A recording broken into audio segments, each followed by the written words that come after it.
Hello everyone. Now I'm going to tell you how I choose books for children, starting from our very youngest babies and taking you through to more experienced readers.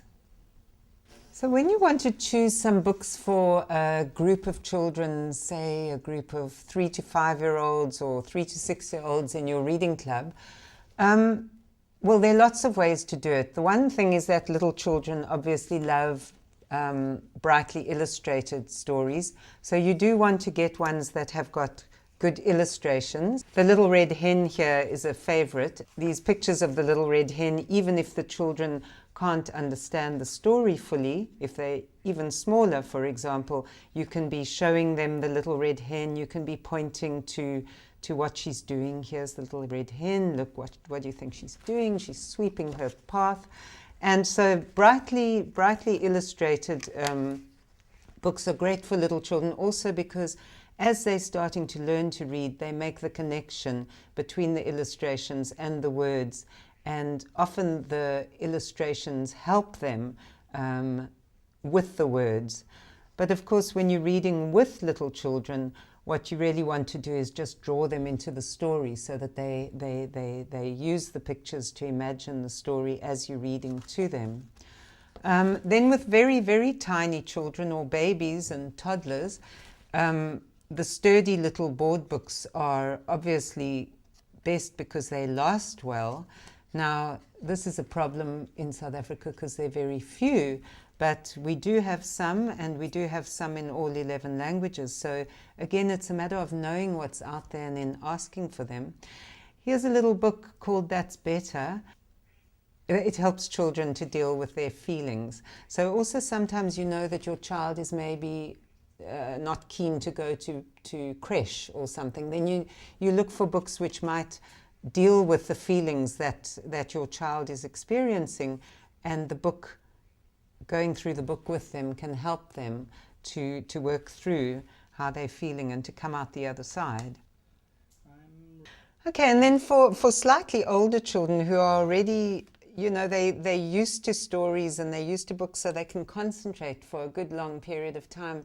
There's stories like, for example, this South African version of Pinocchio, which is a timeless classic, which has been retold for South African children. And it's one of these books that is lovely to read to children, but also for older children to read to themselves. So you see there's a lot of text, and the child needs to either be a good reader themselves or a good listener.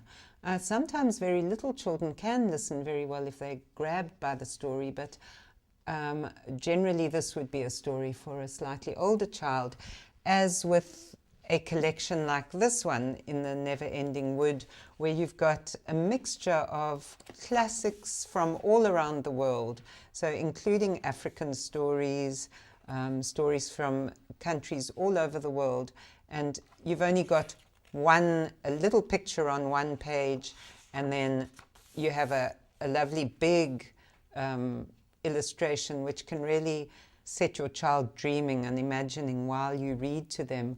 Or for a independent reader, it's a lovely collection of lots and lots of stories to dip into.